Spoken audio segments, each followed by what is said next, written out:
ہمارے ساتھ تعاون کیا ہے۔ Gwadar golf city, a project of BSM developers. New Metro City, project of BSM developers.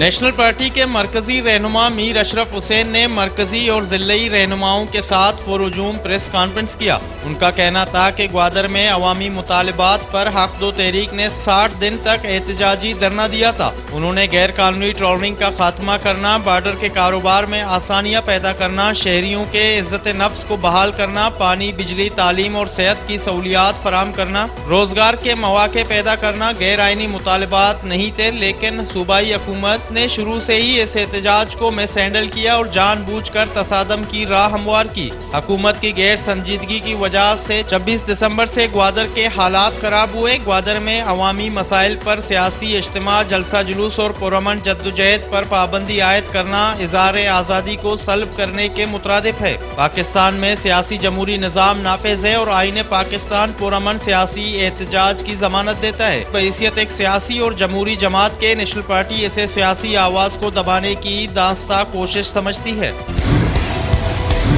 Director development and monitoring Balochistan Munir Ahmed Nodezai کو ڈسٹرکٹ ایجوکیشن آفیسر کا اضافی چارج دے دیا گیا۔ عزیز الرحمان بلوچ کو principal government model high school Gwadar تعینات کر دیا گیا۔ منیر احمد نودزئی نے چارج سنبھال کر کام کا آغاز کر دیا۔ District education officer Gwadar Munir Ahmed Nodezai نے چارج سنبھالتے ہی اجلاس طلب کر لیا۔ اجلاس میں ایجوکیشن سپورٹ پروگرام کے manager Adil Nodezai, real time school monitoring Gwadar کے incharge Sajid Baloch, C P D Gwadar کے مینیجر سخر بلوچ اور دیگر نے شرکت کی۔ منیر احمد نودزئی کو اسکولوں کی موجودہ صورتحال اور مسائل پر تفصیلی بریفنگ دی گئی۔ اجلاس میں ضلع گوادر کے اسکولوں میں تعلیمی معیار کو بہتر کرنے کے متعلق اہم فیصلے کیے گئے۔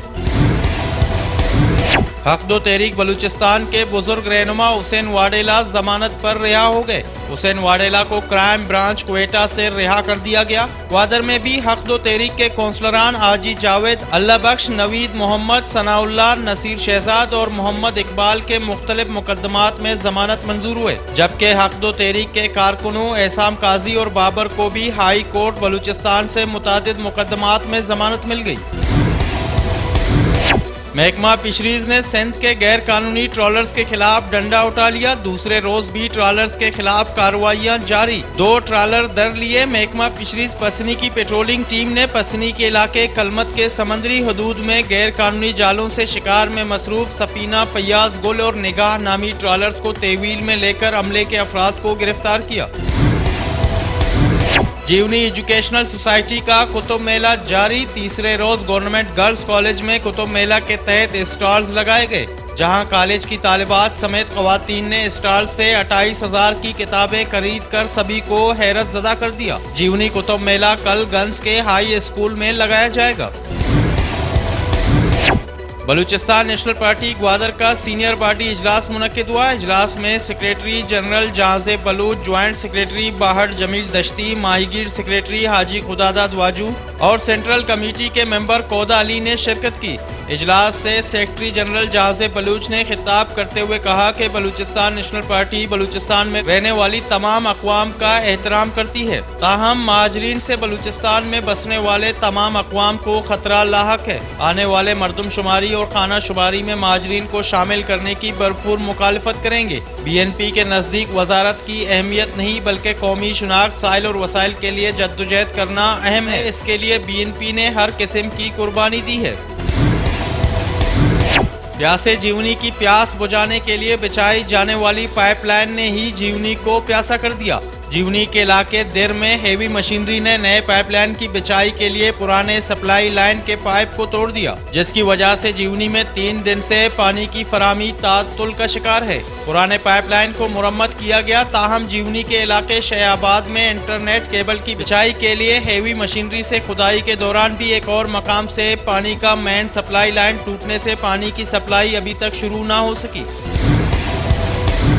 Government higher secondary school Pasni میں سالانہ اسپورٹس ویک چٹے روز بھی جاری رہا، جس میں کرکٹ کا فائنل میچ ہائر دیگان اور ہائر کرزن آباد کے مابین کھیلا گیا۔ چٹے روز دیگر کھیلوں میں بالوں میں کلپ لگانا، آنکھوں پر پٹی باندھ کر بال باسکٹ میں ڈالنا، نشانہ بازی، چین ریس اور لانگ جمپ کے مقابلے بھی ہوئے۔